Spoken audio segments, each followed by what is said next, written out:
Pemirsa Intens Investigasi, jagat dunia hiburan tanah air dikejutkan dengan kabar dugaan penipuan hingga dugaan membawa lari uang senilai 90 juta rupiah yang menyeret nama Laura Mezani alias Loli. Ya, permasalahan ini pun seperti diketahui dimulai dari adanya sebuah akun di sosial media bernama @2balikinuang90 yang menampilkan permasalahan yang dialami Loli dan mengunggah beberapa bukti yang mengaitkan nama anak sulung Nikita Mirzani tersebut dengan hal ini. Cukup lama diam terkait namanya yang terus terseret. Dalam akun media sosialnya, Loli pun akhirnya mengklarifikasi kabar tersebut, sekaligus menjelaskan awal mula ia mengambil endorsan seharga 90 juta rupiah tersebut, yang diketahui datang dari salah satu temannya bernama Shindy. Lantas, seperti apakah cerita Loli dalam klarifikasinya yang ditampilkannya di sosial media? Seperti apa pula penjelasan Shindy yang ternyata cukup terdampak akibat namanya yang ikut terseret? Benarkah pula aksi yang dilakukan Nikita Mirzani dalam akun media sosialnya kemarin sekaligus juga menegaskan jika ia betul-betul ingin menghapus Loli dari hidupnya dan bahkan tidak berbekas sedikit pun, seperti saat Nikita menghapus tato Loli yang tergambar besar di bagian punggung belakangnya. Pemirsa, bersama Intens Investigasi, kami hadirkan kabar terkini, terpercaya, dan teraktual. Tetapi sebelumnya, jangan lupa untuk like, subscribe, dan juga share channel YouTube ini.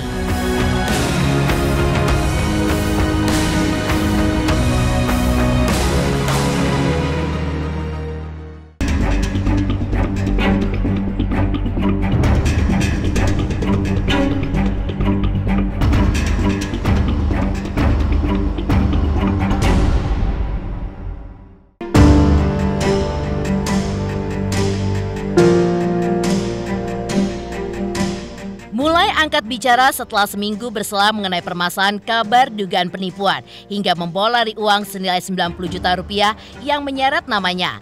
Loli dalam pernyataannya di media sosial memang mengunggah beberapa slide pernyataannya yang intinya ia pun akan bertanggung jawab dan menyelesaikan permasalahan yang ternyata dibuat Loli sejak masih berada di London. Dalam pernyataannya yang dibuatnya, Loli pun juga mengaku sudah mengembalikan uang senilai 34 juta rupiah yang telah ia kembalikan kepada sang pengendorse dan berusaha sebaik mungkin untuk menyelesaikan kekurangan uang dengan cara mencicil. Sementara itu, yang cukup mengejutkan dalam hal ini adalah Loli pun ternyata cukup bermain api karena ia pun mengambil endorse atau jasa mengiklankan suatu produk tersebut yang memang diketahui masih dianggap ilegal di tanah air. Untuk itulah, Loli pun sepertinya takut dengan iklan yang dibuatnya tersebut akan membuatnya berujung di balik jeruji besi. Loli pun memutuskan kontrak secara sepihak dengan sang pengendorse. Dan seperti diberitakan sebelumnya, membuat Loli pun dikejar-kejar dan di-up di media sosial oleh sebuah akun @2balikinuang90. Sementara itu, yang cukup kembali menghebohkan dalam permasalahan ini, di hari yang sama, pasca Loli memposting klarifikasinya terkait namanya yang dituding melakukan penipuan hingga membawa lari uang senilai 90 juta rupiah. Di hari yang sama pula, sang ibunda Nikita Mirzani mengunggah sebuah kalimat seolah menjadi sebuah kode untuk sang buah hati yang kini bisa dibilang meninggalkan dirinya untuk keluarga lain yang dianggap menerimanya dengan baik. Ia pun menuliskan sebuah kalimat yang berbunyi seperti berikut ini. Jangan bosan bertobat, walaupun dosamu terus kau ulangi. Bukankah pakaianmu dicuci setiap kotor? Nikita juga menuliskan tulisan panjang yang agaknya menyindir ucapan yang keluar dari mulut seseorang yang tidak sejalan dengan tindak tanduk yang dilakukannya. Banyak sekali manusia yang belajar, tapi hanya sedikit manusia yang ingin memperbaiki kesalahan. Saya percaya bahwa semua manusia itu bisa berubah, tapi perlu digarisbawahi bahwa tak semua manusia mau berubah. Namun, yang lebih mengejutkannya lagi, Aksi Nikita Mirzani sebagai seorang ibu yang agaknya sudah betul-betul ingin melepaskan sang buah hati ditandai dengan menghapus nama Loli baik di dalam hatinya maupun tertera pada punggung bagian belakangnya. Yang secara jelas terlihat nama Loli di dalam sebuah gambar berbentuk love dan juga logo ratu ataupun queen di atasnya yang kemungkinan dibuat Nikita Mirzani pada saat itu karena menganggap Loli sebagai ratu di dalam kehidupannya. Lantas, benarkah pula aksi yang dilakukan oleh Nikita Mirzani dalam akun media sosialnya kemarin sekaligus juga menegaskan jika ia betul-betul ingin menghapus Loli dari hidupnya? Dan bahkan tidak berbekas sedikit pun. Seperti saat Nikita Mirzani menghapus tato besar bertuliskan nama yang sudah tergambar besar sekian lama di bagian punggung belakangnya tersebut.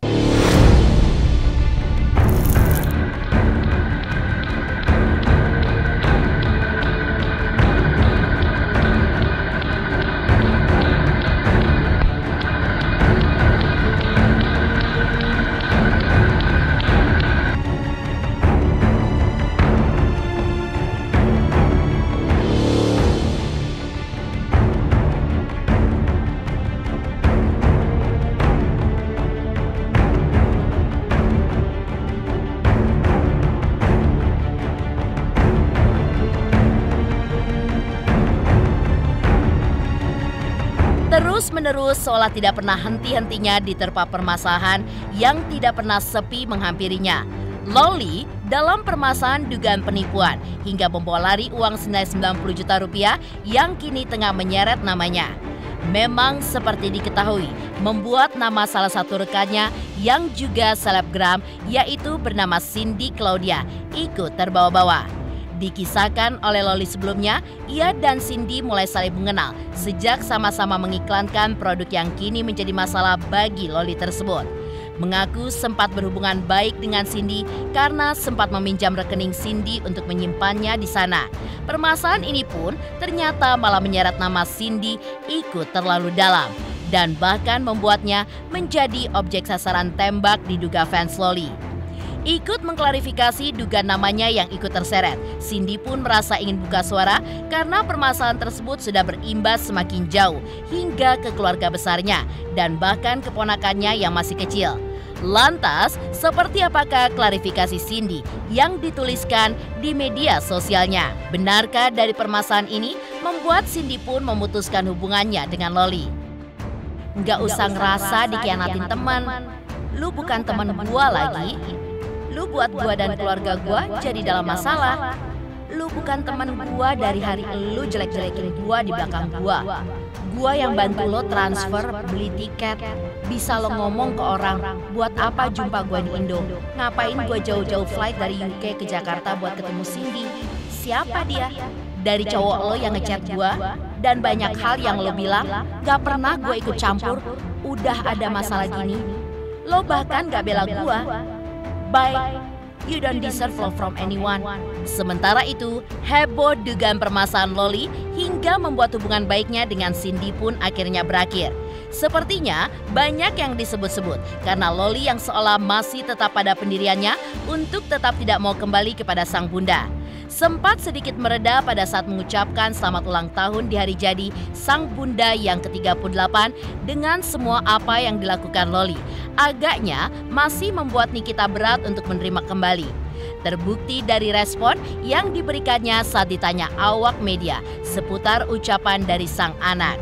Dan bahkan Nikita pun tidak mau mengunggah kembali pernyataan Loli seperti yang dilakukannya kepada postingan rekan-rekannya yang lain.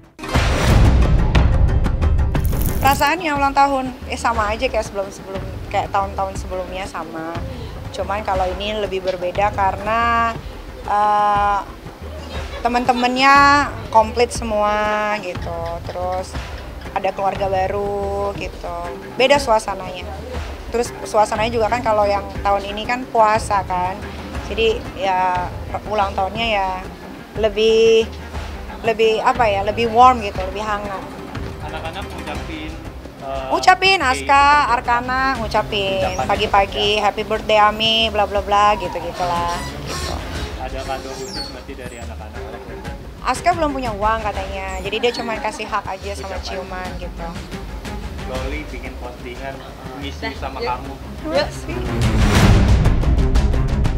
Lantas apa pula yang dilihat oleh pakar ekspresi saat diminta untuk menelisik ekspresi Nikita Mirzani saat merayakan pertambahan usianya kemarin? Benarkah pula pakar ekspresi justru melihat ucapan yang keluar dari mulut wanita yang akrab disapa Niki tersebut menjurus memperlihatkan aura kesedihan karena tidak adanya Loli di dalam momen tersebut? Mbak Nikita kan dari awal itu dia sangat senyum ya, dia buka senyum gitu ya, terus kemudian sangat responsif dengan pertanyaan yang disampaikan oleh awak media. Nah, menarik ketika di menit ke 656 di situ ya. Nah, di situ Mbak Nikita ya mulai membahas soal pasangan gitu ya. Nah itu kan bahas soal pasangan, terus kemudian disambung. Ya itu pun ketika membahas pasangan sebenarnya dia udah mulai tidak terlalu cukup nyaman untuk membahasnya gitu ya. Nah ya tapi dia senang aja gitu ya. Tapi dia itu sesuatu yang, nah begitu masuk ke yang gradasinya, perubahannya itu terjadi ketika dia ditanyakan. Ya dia membahas anak-anaknya dulu, terus kemudian dia ya di titiknya itu kemudian dia menghindar dengan ada gerakannya itu kan ya karena dia udah sebenarnya mau ngajak ini ya. Nah itu dia langsung tarik mundur ke belakang gitu kan di momen itu ya. Jadi dia memang menghindar di titik itu, terus kemudian kelihatan mukanya sangat berubah sama sekali kira-kira itu ya. Dan dia tidak sama sekali udah nggak lihat lagi ke arah kamera, kira-kira gitu ya Mas ya. Ya itu respon pertamanya ya. Jadi respon pertamanya, reaksi pertamanya, responnya gerakan bahasa tubuhnya langsung membelakangi, karena kan misalnya kalaupun sedih, karena sekarang Mbak Nikita itu orangnya jadi lebih sensitif kan, dia menyampaikan dari konteks apa yang disampaikan itu dia kan menunjukkan dia lebih sensitif. Nah, sensitif itu kan bisa jadi sedih kan langsung kelihatan mukanya. Perubahan gradasi dari awal ketika membahas dia ulang tahun, terus kemudian prosesnya gimana, anak-anak memberikan ucapan, terus ditanya soal pasangannya. Nah itu kan kelihatan tuh perubahan-perubahan. Nah di titik ini kan yang bisa jadi hal yang setiap orang punya ukuran masing-masing ya. Bisa jadi buat orang lain berat, tapi belum tentu buat dia berat, atau buat siapa lagi lebih berat lagi. Nah jadi sangat subjektif itu tentang expressionnya. Ya di awal sih dia perlihatkan dengan senyumnya yang lebar gitu ya. Memang senyumnya lebar, tapi kemudian kalau kita perhatikan secara lebih spesifik lagi ya, matanya kan relatif lebih netral aja, bukan yang kalau orang yang benar-benar smiley face itu kan tarikan ininya juga naik ke atas gitu ya. Nah ini kan nggak, lebih cenderung sudut ke satu titik, terus kemudian ya lebih coba untuk lebih netral lah. Ada hal yang kemudian dia memang belum mengungkapkan semuanya, dari pertanyaan-pertanyaan teman-teman, dan di menit 348 itu kan, nah dia itu benar senyum gitu, karena benar-benar sinkron antara mulut sama gerakan alis matanya itu gerakannya, dan pupil mata yang membesar, kira-kira gitu sih Mas. Iya ya, momen kali ini Mbak Nikita lebih banyak memperlihatkan yang kemudian juga selaras dengan statement yang dia berikan bahwa sekarang saya sudah jauh lebih tenang, lebih ini ya, jadi lebih banyak berproses gitu. Dia pun sampai hari ini karena dia sudah mengalami banyak proses. Tadi dia mention ada satu tempat yang dia gimana setelah pulang dari sana, kemudian dia jadi lebih baik, kira-kira gitu ya. Jadi ya itu proses yang dialami. Nah, memang terlihat juga pergerakan emosinya gitu ya ketika Mbak Nikita bercerita gitu kan, terus kemudian ada momen dia di mana juga happy, senang, kumpul bareng sama teman-teman. Tapi di sisi lain dia juga ada mention dulu ada teman-temannya ini menurut dia konteksnya dia menurut dia suka, kalau saya pinjam istilah Mbak Nikita, suka ngomporin gitu ya. Nah ini jadi ada itu terlihat tuh bedanya tuh. Di lain sisi, perseteruan panjang yang menyeret nama ibu dan anak tersebut memang mengundang tanda tanya besar. Lantas, seperti apakah peramal meramalkan antara Loli versus Nikita Mirzani? Pemirsa Intens Investigasi, jangan lupa saksikan terus Intens Investigasi. Dan pastikan jangan lupa untuk like, subscribe, share, dan komen. Jelang 3 juta subscribers channel Intens Investigasi.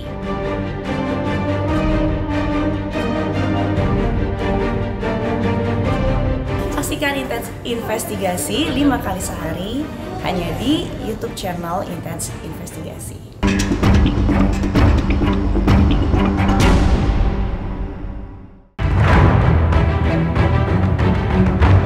Konflik antar keluarga yang terus memanas dan belum menemukan endingnya ini memang mengulas tanda tanya besar. Mengapa Nikita Mirzani sebagai seorang ibu sulit sekali untuk memberikan maaf kepada Loli putrinya? Demikian pula Loli yang seolah hatinya membatu saat terus dicecar untuk meminta maaf kepada ibundanya tersebut. Lantas apa kata peramal saat melihat permasalahan yang tak kunjung mereda antara Nikita Mirzani dan Loli? Benarkah menurutnya ada sebuah ketakutan dari Loli jika kembali ke rumah dan hidup bersama dengan sang bunda? Reza mungkin tidak pernah dekat sama Nikita ya, sehingga pandangan Reza hanya di media saja ya, melihatnya semacam itu. Enggak kok, baik-baik saja di rumahnya tuh, baik-baik saja. Bahkan di situ tempat ngumpul orang. Ya kalau Nikita ngomong itu jangan dianggap. Memang ngomongnya begitu ceplas-ceplos orangnya ya, tetapi hatinya baik. Yang kenal. Kalau dengan anaknya mungkin ambil duit apa-apa bebas kok. Bebas. Jadi apa ya, setahu Eyang seperti itu gitu loh. Eyang Rate pesen sama Nikita, sayang kamu orang baik ya, kamu orangnya memang ceplas-ceplos, tetapi kamu mempunyai hati nurani yang sangat lembut. Kamu butuh kasih sayang, butuh perhatian ya, dan kamu bekerja ngonten itu aku tahu demi kontenmu. Sekarang tidak ada yang salah, tidak ada yang disalahkan. Kalian berdua sama-sama keras. Loli keras, si Nikita juga keras, harus ada jembatan. Ya, ada jembatan ini mesti orang yang bisa berpengaruh padamu, berpengaruh pada si Loli. Sementara itu, pecahnya perseteruan di antara mereka pun memang membuat banyak perubahan di antara keduanya. Nikita pun kini lebih banyak menghabiskan waktu dengan kedua putra kesayangannya. Sementara Loli pun kini lebih banyak menghabiskan waktu dengan sang kekasih Fada Bajide. Lantas apa yang dilihat anak indigo melalui kartu tarotnya? Benarkah ia pun juga melihat sempat ada pertemuan seperti yang diungkapkan Loli sebelumnya, namun tidak berakhir manis seperti yang sudah diperkirakan oleh banyak pihak? Loli ketemu mamahnya kok. Ketemu walau sebelum ketemu tuh ada pertikaian dulu nih. Debat kusir nih antara ibu dan anak. Debat kusir. Tapi ada yang menengahi antara Loli dan NM. ibunya, yaitu pacar ibunya yang sekarang. Karena si Loli ini masih muda, jadi egonya masih tinggi gitu loh. Jadi kayak dia berasa mampu untuk hidup sendiri, padahal kayak mamahnya tuh udah deh lo balik, kita ngobrol baik-baik, kita mencari solusinya gitu. Tapi si Loli membantah, ngelawan mulu dia. Jadi kayak kenakalan kenakalan remaja seperti itu. Pemberontak lah, dia menjadi pemberontak sekarang. Perjalanan Loli ke sini itu ada tujuannya. Tujuannya sebenarnya tidak sepenuhnya buat pacarnya ya, tapi dia juga kangen ibunya, kangen adik-adiknya. Walaupun sifatnya dia adalah keras kepala, arogan, ambisi, ya emang bener-bener egoisnya anak remaja. Udah, tapi ketika Loli balik lagi ke mamahnya, hidupnya makmur. Dia tidak perlu memikirkan besok gue harus makan apa. Loli itu NM zaman dulu. Iya, tapi karena NM sudah melewati hal seperti itu, jadi jangan sampai Loli seperti itu, gitu loh. Dia berusaha menjadi ibu yang baik, jangan sampai anakku seperti aku dulu. Ibu masih banget. Ada rasa kangen kok. Sekeras-kerasnya pedas-pedasnya perkataannya dia, tapi NM itu punya hati yang tulus dan baik. Di balik perseteruan antara Loli versus Nikita Mirzani, banyak pihak yang penasaran kenapa hal tersebut bisa terjadi, bahkan sampai berujung Nikita Mirzani menghapus nama Loli dari daftar ahli warisnya. Lantas apa kata psikolog terkait hal tersebut? Pemirsa Intens Investigasi, jangan lupa saksikan terus Intens Investigasi. Dan pastikan jangan lupa untuk like, subscribe, share, dan komen jelang 3 juta subscribers channel Intens Investigasi. Jangan lupa saksikan Intens Investigasi 5 kali dalam sehari hanya di YouTube Intens.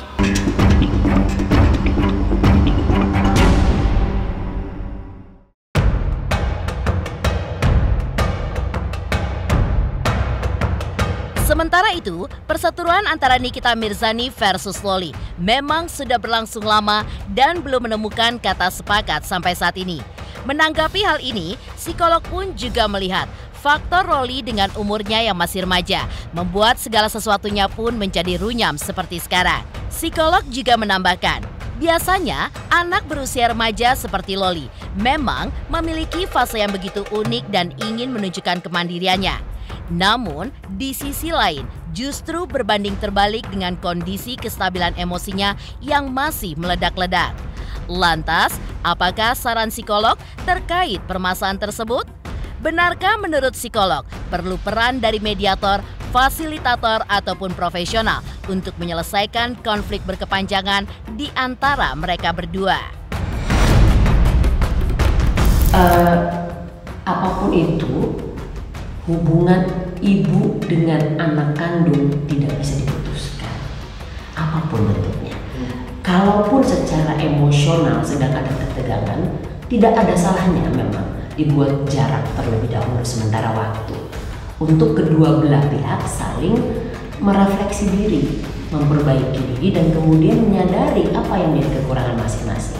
Nah, step berikutnya adalah bersama-sama duduk membicarakan apa kemungkinan yang bisa dilakukan, memperbaiki yang sudah terjadi, dan membuat kesepakatan. Itu penting sekali.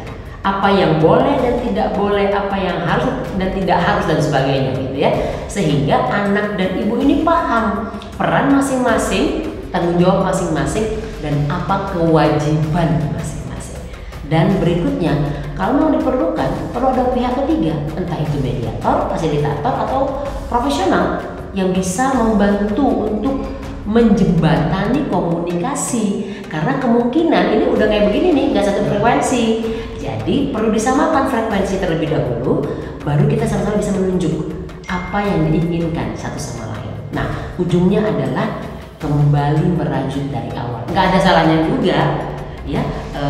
Pegangan tangan lagi, peluk-pelukan lagi, itu nggak ada salahnya juga gitu. Dan itu belajar dari awal. Pemirsa Intens Investigasi, jangan lupa saksikan terus Intens Investigasi. Dan pastikan jangan lupa untuk like, subscribe, share, dan komen. Jelang 3 juta subscribers channel Intens Investigasi.